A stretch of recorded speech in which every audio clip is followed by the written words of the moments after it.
this.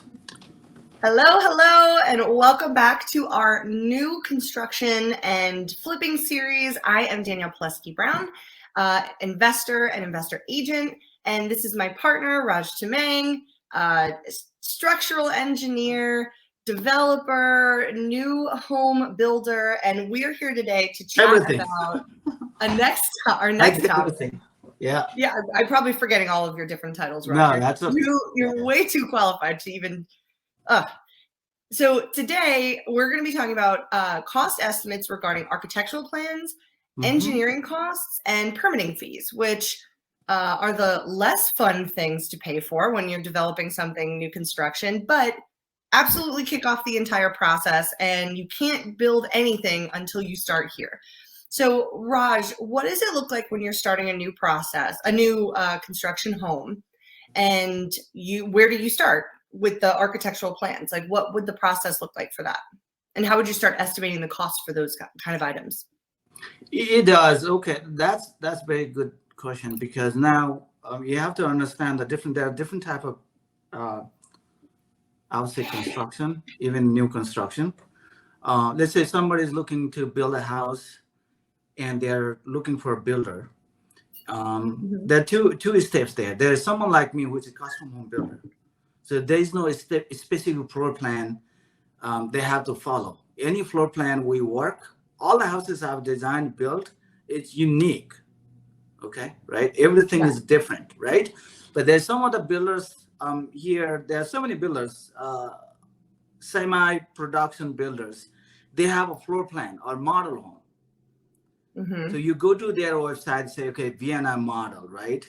And probably they are building the same model, in 10 places, 20 places. You just have to pick the plan. And they already have a specifications.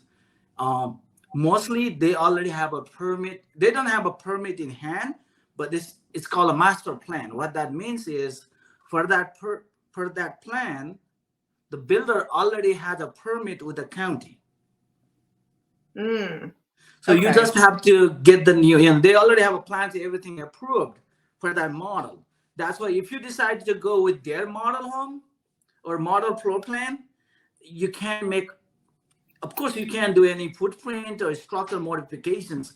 You may be able to do minor modifications on the flooring and maybe some changes on non-load bearing walls, stuff like that, but you can't really do much because they already have a permit, right?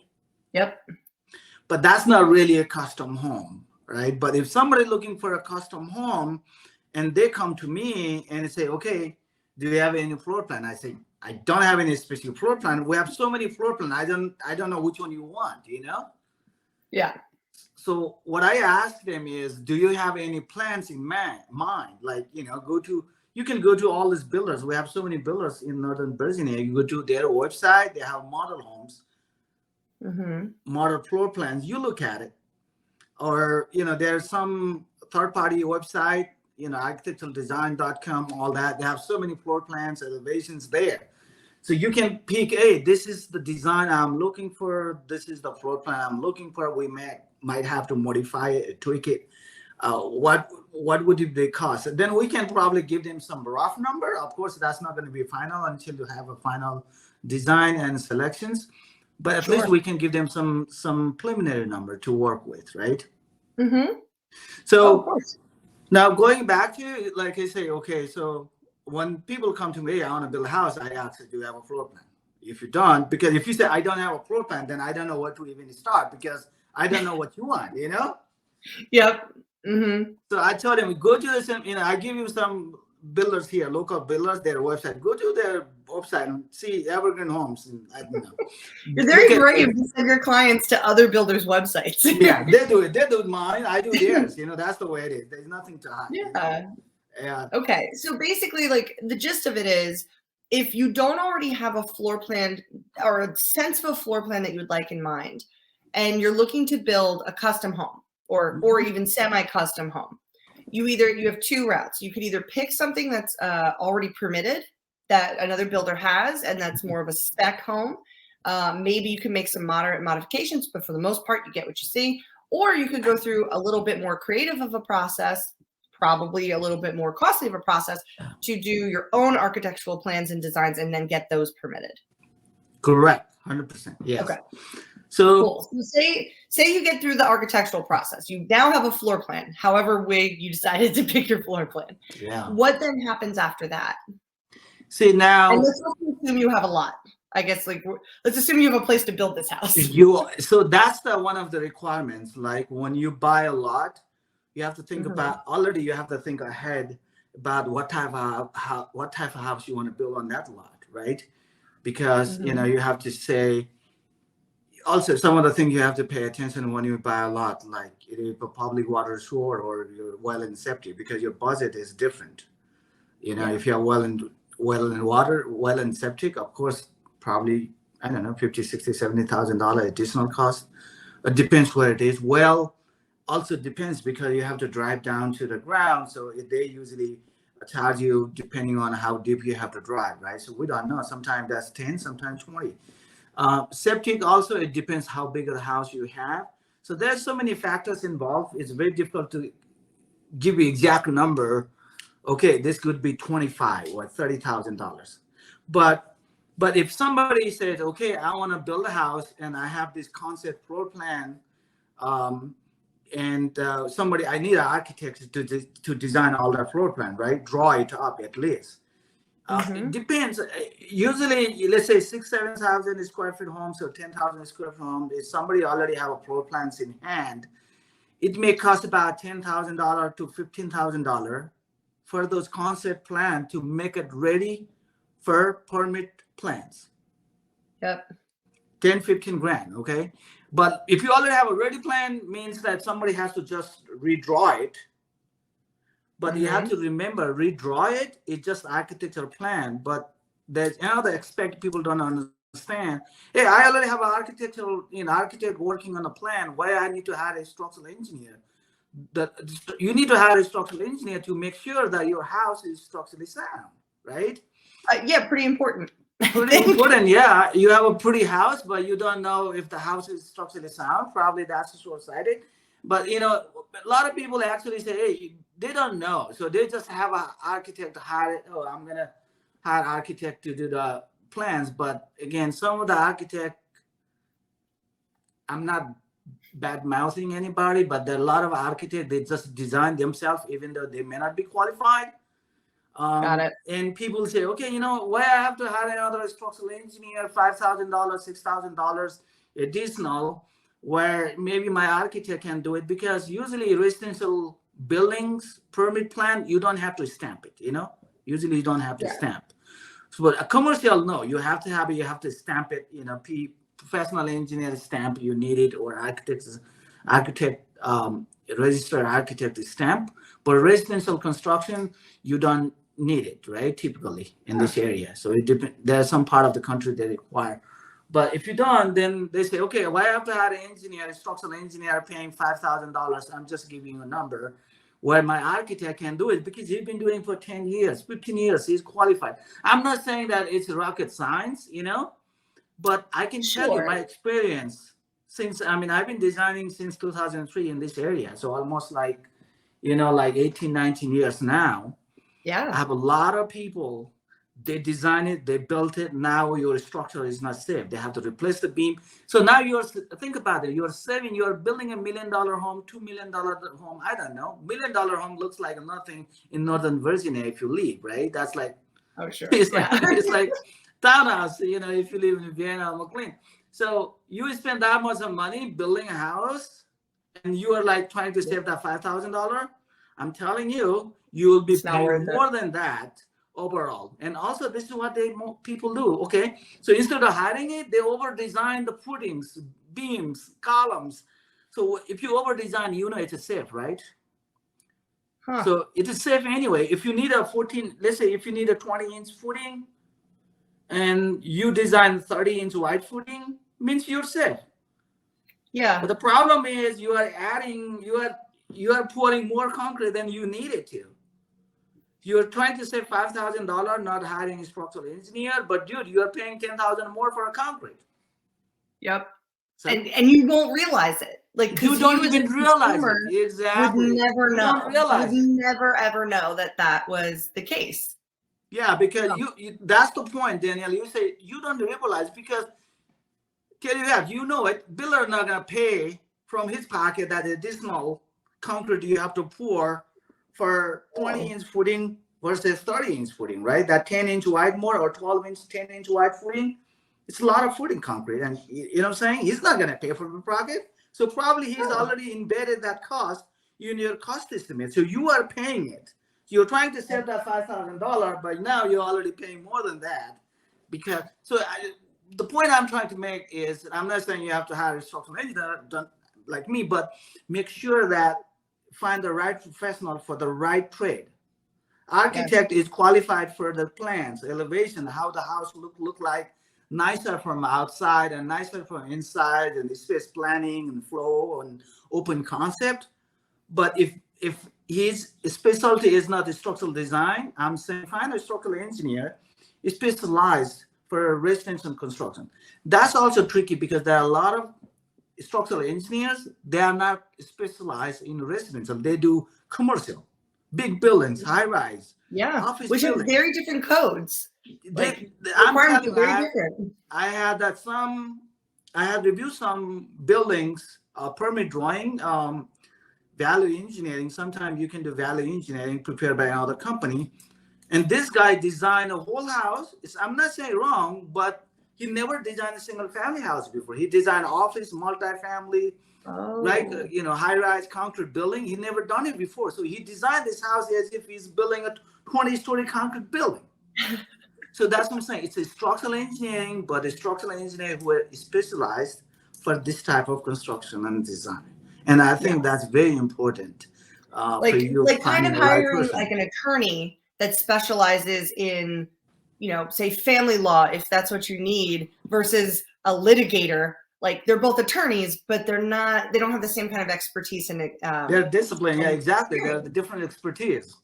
Yep, exactly. Okay. And it really could save you money. So actually, I think what your recommendation is if you hire a structural engineer on your new construction home project, it really could end up saving you a lot, potentially in material costs, in peace of mind, really, and long-term making sure that the home that you've designed, that you've painstakingly paid for and designed, is going to hold up and not just like sink into the ground or start leaking or, the array of things that cost $20,000 to $40,000 to fix at, certain price points and at certain size homes. So I think that's a really great tip. I would say, I would say when you talk to the architect, but the thing is that all these things, they may not know, homeowner, they don't know who to hire. They don't know what is civil engineer, what is geotechnical engineer, what is structural engineer, you know what I'm saying? But I would say when you have a designer or you have an architect selected, ask, okay, do you have a structural engineer in your team? Okay, do you have a civil engineer, which you needed anyway, because building plan is for the building, but then you have a site, right? Yes. Which is the site plan is a different trade. Then you have to hire a civil engineer for the site plan and grading plan, right? Yeah. And sometimes stormwater management, all of that. Exactly, stormwater management, all that, location of the driveways, all kind of things, retaining wall, all that, you do it. And also, see, sometimes you have a big house, you might have a bigger landscape, you want to do some outdoor living. Make sure that you talk to the architect or designer which is specialized for outdoor living, because the architect is specialized for new construction, design a house. He may not or she may not be familiar with the outside living, right, concept. Oh, for sure. So Especially based on the topography, like of that specific lot. Like every lot is different. So what you can and can't or should or shouldn't do can really, really range. So I think there's going to be some people that have questions about geotechnical engineering. So what is that in terms of a trade? Because I feel like not everyone would be as familiar with that than say like a structural or a civil engineer. Yes, that's very good questions, because geotechnical engineer, you don't have to get involved always in the residential construction. Commercial, you have to have it, because you have to remember when you say geotechnical, it's the soil. That's the one holding your structure, right? That should be very important part of your design process. Yeah. But most of the jurisdictions like Fairfax County, they already have a kind of schematic geo map with some kind of very basic classification of type of soil you may encounter when you build a house in certain locations, you know? Sure. Yeah. So once you know DC that, has it if as you well. know, yeah, It's actually a component of whenever you purchase any property or lot in DC, part of the contract actually lists out the potential soil composition. It's part of the DC like purchase which is agreement. very good. That's very helpful. But like I say, if the soil is bad, It's not guaranteed. yeah. But if the soil is bad, then you have to definitely do further analysis, right? That means you have to have a geotechnical engineer do the report. But basically, this is what we don't want to get into too detail and too technical, but you have to remember the soil or dirt that's holding your structure. You need to know the bearing capacity. That's what we call it, which is usually it's called 1,500 pounds per square feet or 2,000 pounds per square feet. Those are the numbers you usually see. So you have to remember, if the soil is better, means this number goes higher. So to find out it's a 1,500 pounds per square feet bearing capacity or 3,000 or 1,000, you have to do soil test, right? That's what the geotechnical engineer does. But here is the deal. So in Fairfax County, in most of the county, with the residential construction, unless civil engineers say, hey, this is really bad soil, you need to hire a geotechnical engineer. And also sometime nowadays in Fairfax County and Arlington County, you have to do this stormwater management system, which is infiltration drains, planted boxes, or rain garden. When you have it, you have to do that test of the soil, how bad it is, how good it is, right? If it's bad, then you may have to replace it. If it's good, so you have to, that's an additional requirement you have to go through. Just for the stormwater management outside the building, not necessary for the building. But if the soil is really bad, then you do it. You have to do the geotechnical engineer and you have to do testing. But in most of the jurisdictions in Fairfax County, says if you don't want to hire, you just assume the worst in the residential. So assume the worst by code, IRC, we call it, right? Residential construction, International Residential Code is the one that code defines all the guidelines for residential construction. And IBC is for commercial, International Building Code. So IRC will let you design the footing, because footing is the one holding the structure, for 1,500 pounds per square feet soil bearing capacity, 1,500. So you just have to assume the worst. Yeah. Okay. Because so if you don't want to pay for it, you're going to just make sure you overbuild, potentially overbuild for the savings of not paying for the geotechnical engineer. 100% correct. Exactly. But if you feel like this is, if you feel like this is not a good soil, this is all the houses we're building, let's say new construction on already established neighborhood where you already see the houses, means the houses are there, they're standing. So most likely lot next door is okay, right? If you're building a house, that's not 100% correct assumption because it could be wrong, but most likely it's okay, right? But if you're building a house somewhere in a lonely place, 5-acre lot, 10-acre lot, in the middle of jungle, which people do, then I would strongly advise to hire a geotechnical engineer to do a report. It's worth it. Yeah, for sure.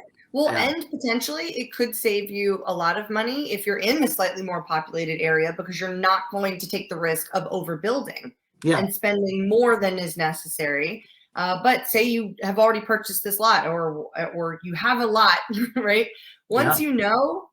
So that's like the other important thing to know about this. Once you have a report as an owner of a property or as a potential seller ever, you are now aware of those things. So you need to be mindful of what might end up being the long-term even resale possibility for these. So you want to be able to handle those things correctly, and also insurability and warranty of a new construction home, because most people buy and sell homes on average every 10 years in our area now, 7 to 10 years.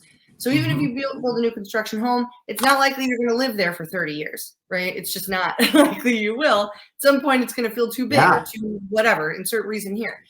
So the warrantability, especially if you sell your new construction home in under 10 years, of things like the structure and the soil, that is something you can pass on to the next buyer potentially. So always do your research on that. But it's really important to know and understand that. Like I had a client walk into, well, not my client, but a client of another agent in my office, walk in last week with the exact same questions that we're talking about right now. Their foundation started leaking on 4 sides. They had purchased it 6 years ago from a developer, and they were wondering how to deal with this structural issue, and they didn't get issued a warranty at that time from that builder. So I was like, listen, I'm not an attorney, I can't advise you. You really should go look at your paperwork, and you should discuss with that builder, and you should see what your options are, and go back to like the listing agent, your buyer agent. Like I was not part of that transaction, but it's something that should be warrantyable. And that's a really important thing to know when you're building a home, because you want everything to be as warrantyable as possible, especially with the builder. Yeah, that's very good advice. No, I agree with that. So now going back to the cost estimate, again, yes. I mean, roughly, what does that usually cost? Yeah, exactly. So, but like I said, because again, depending on the size of the house, you have like 5,000 square foot homes, 3,000 to 1520, but usually less than 10,000 square foot homes, the standard homes. The architectural and engineering, architect means structure, architectural and structural design cost is about 10 to 15. Okay, that's pretty standard, unless your house is really, complicated. That's also design. I cannot say my house is like 10,000 square feet house. How much gonna cost me to design it? And I never say, okay, 5,000 or 2,000, because I have to look at how complicated it is. Maybe you want to do stick frame. You have a funky. There's so many things you can do in the house, make it really complicated for a structural engineer to design it. So I always say I have to look at it. But so I would say cost-wise, to a calculation purpose, for your budget purpose, 10 to 15 grand. Now, do the geotechnical is also depends from 25 to 5,000. It depends, 2,500 to 5,000, depending on what you have to do, right? Then civil engineering, again, different engineering firm has a different, pricing, but usually it could be, maybe $8,000 to $15,000. And I can give you an example here. If you are building a house here in Fairfax County, but say Arlington. Civil engineer will charge you another $3,000-4,000 more, unfortunately, because Arlington County has a different requirements. Wait, so it's more expensive in Arlington than Fairfax? Yeah. So if you are paying like $8,000 or $10,000 for a civil engineer in Fairfax, maybe you would be you have to pay maybe 13 to 15 at least in Arlington, because it's like they have additional requirements. It means they have to spend more time preparing all those documents and drawings to submit to the county. Now, the permit fees, it could be new construction here. I cannot speak all over U.S., but Fairfax and Arlington, it's about building permit fees, maybe like $3,000 or $4,000. And grading plan another $3,000-4,000, like I don't know, $7,000-8,000, maybe $6,000 to $8,000 at least for the permit fees that you have to pay to the county. That's additional, right? So these are the costs. I think I'll keep that in mind. So you're talking about almost like, I don't know, $30,000 to $35,000, $40,000 is the cost of architectural and engineering and permit fees. Got it. And so much of that can really depend, right? So for instance, and it really depends on where you're starting, right? Because getting architectural plans that you're editing a little bit versus ones that need to be completely drawn up from scratch, totally different scenario. Like right now, what I'm designing a home that we're going to be building on an empty lot in Clarendon. So very populated area of Arlington. It's on a very well populated block, and it's just raw land. It has no utilities, nothing like that. We've estimated it's going to cost for architectural plans, permits, all of the other things, structural engineer, civil engineer, geotechnical, all of that fun, happy stuff, and the permit fees. We've estimated about $90,000 to maybe upwards of $100,000 for that property. It's going to be about 6,000 square feet with a detached garage and things like that. So I think it can really range, right? Yeah. But I think the standard fees that you were talking about, like even as you were listing them, Raj, I think we were at easily like $60,000 without it being, because it was just like 5, 25, 15, 45, like writing them all out. We're probably at $75,000 there. It is the keystone though of your project, and it's not something that you want to try to modify so much that you think you're saving money on not having some of these really important key vendors as part of your process. You're going to spend more of it later, either fixing your property or in overbuilding on certain materials that you didn't need, and you're going to spend it somewhere else. At least now, if you leverage these vendors, you're going to have the expertise on what's likely much more than $1 million in our areas to build a single family. Like you're talking about almost $1.5 million nearly anywhere. Nearly. Exactly. Now, new Sometimes construction maybe at least 1, 2, or 1, 3, but yeah, new construction at least. You're right in this area. So that's why. So when people call me, hey, I want to build a house. First of all, I want to make sure that they're right, client for me, because I don't want to waste their time and waste my time. Because I tell them, hey, we're custom home builders, means our price would be high. That's how I start. But you have to remember, it's not our cost is high, we're too expensive. It's because our specifications are different than those builders. Because you just go out and pick the model, they already have probably building in 5, 6 different places to save cost, and they're making everything bare minimum. So it meets the cost. You have a new house, but I don't know if you want to build that house in McLean. I'm just giving an example. Yeah, maybe it might not that be worth house, it. The resale value might not be there, and now you've wasted hundreds of thousands of dollars building the wrong house in the wrong location. Exactly. So, like you say, maybe here in Northern Virginia, it's maybe okay in Woodbridge and Manassas, but if you want to build the same house, same specification in McLean, it's not the right place, right? So I tell him, okay, our price is, this is how the price starts, but this is what is included. So make sure that, you're comparing apple to apple. I have some of the architect I work with, they're very specialized in luxury high-end homes. Their design architectural fee is $50,000. That's how it is. Only architectural fee is $50,000. And my engineering fee is 8 to 15, depending on how, because they design very complicated homes and next to water, So and lots it of takes doors time. and windows and openings.